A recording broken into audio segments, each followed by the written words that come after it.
गुरु करावा सद्गुरुविನ ಮೋಕ್ಷ ಪಾವಾವಾ ಹೇ ಕಲ್ಪಾಂತಿನ ಗಣೇ. ಈ ಶ್ಲೋಕವನ್ನ 3 ದಿವಸದ ಕೀರ್ತನವಾಗಿ ಪ್ರಥಮವಾಗಿ ಬಳಸಲಿಕ್ಕೆ ಯಾಕೆ ಈ ಶ್ಲೋಕ ಬಳಸಲಿಕ್ಕೆ ಬಳಸಬೇಕಾಗ್ಯದಂದ್ರ ಯಾರಿಗೆ ಮೋಕ್ಷ ಅನ್ನುವಂಥದ್ದು ಬೇಕಾಗ್ಯದ ಅವರು ಸದ್ಗುರುಗಳಿಂದ ಅನುಗ್ರಹಿತರಾಗ್ರಿ. ಸದ್ಗುರುಗಳಿಂದ ಅನುಗ್ರಹಿತರಾಗಲಾರ್ದ ಕಲ್ಪಾಂತದಲ್ಲೂ ನಿಮಗೆ ಈ ಜನನ ಮರಣ ಚಕ್ರದ ಬಿಡುಗಡೆ ಆಗ್ಲಿಕ್ಕೆ ಸಾಧ್ಯ ಇಲ್ಲ ಅನ್ನುವಂಥದ್ದು ಈ ಶ್ಲೋಕದ ಒಂದು ಅರ್ಥ. ಅವ್ರು ಏನಂತಾರೆ ಸಮರ್ಥರು, ಯಾರಿಗೆ ಮೋಕ್ಷ ಬೇಕಾಗ್ಯದ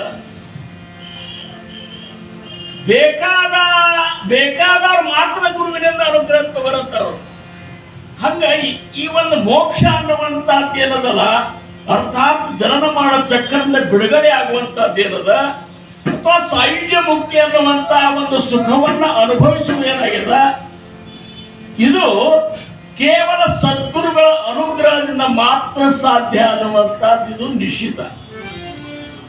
ಸದ್ಗುರುಗಳ ಅನುಗ್ರಹದಿಂದ ಮಾತ್ರ ಸಾಧ್ಯ ಅಂದ್ಮೇಲೆ ಸದ್ಗುರುಗಳ ಸೇವಾನು ಆಪದಿಂದ ಮಾಡಬೇಕಾಗಿರುವಂತ ವಿಚಾರಗಳನ್ನೇ ನಾವು 2 ದಿವಸ ಕೀರ್ತನದೊಳಗೆ ಶ್ರವಣ ಮಾಡಿದ್ರು. ಇವತ್ತ ಕೀರ್ತನದ ಮಂಗಳಮಯ ಅಂದ್ರೇನು, ಮಂಗಳಮಯ ಸೇವಾ ಅಂದ್ರೆ ಇವತ್ತಿಗೆ 3 ದಿವಸದ ಸೇವಾ ನಮ್ದು ಮಂಗಳ ಆಗ್ತದ. ಇವತ್ತೊಂದು ದಿವಸ ಮೋಕ್ಷ ಬೇಕಾಗ್ಯದ ಅಂತ ತಿಳ್ಕೊಂಡ್ರಿ, ಮೋಕ್ಷ ಬೇಕಾಗ್ಯದ ಅದಕ್ಕೆ ಕೂತೆ ಒಂದು ತಿಳ್ಕೊಂಡ್ರೆ ಅಂದ್ರೆ ಸ್ವಲ್ಪ ಹುರುಪನ ನನಗೆ ಹಿಂದೆ ಸಾಥ್ ಕೊಡ್ಲಿಕ್ಕೆ ಸಾಧ್ಯ ಇರ್ಲಿಕ್ಕಂದ್ರ ಕಡೆಗೆ ಬಂದಂಗ ಅದ್ರದ್ದು ಇದು ಕಡಿಮೆ ಆಗ್ಬಾರ್ದು.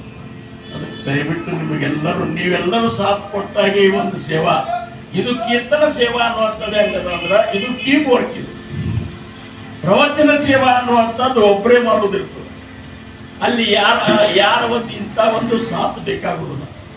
ಕೀರ್ತನ ಸೇವಾದಾಗ ಹಂಗ ಕೀರ್ತನಕಾರ, ಕೀರ್ತನದಂಗ, ಹಿಂದ ಅನಾವರು, ಶ್ರವಣಿಕರು, ತಾಳ ಬಾರಿಸೋರು, ರಾಗ ಮಾಡೋರು, ಆಮೇಲೆ ನಾವು ಮಾತಾಡಿದ್ದಕ್ಕೆ ಸ್ವಲ್ಪ ನಗುವುದು ಮಾಡೋರು, ಇವೆಲ್ಲರೂ ಬೇಕಾಗ್ತದೆ. ಇಲ್ಲಂದ್ರ ಎಷ್ಟು ನಗಿಸಿದ್ರೆ ಹಿಂಗೆ ಕೂತ್ಬಿಟ್ರ.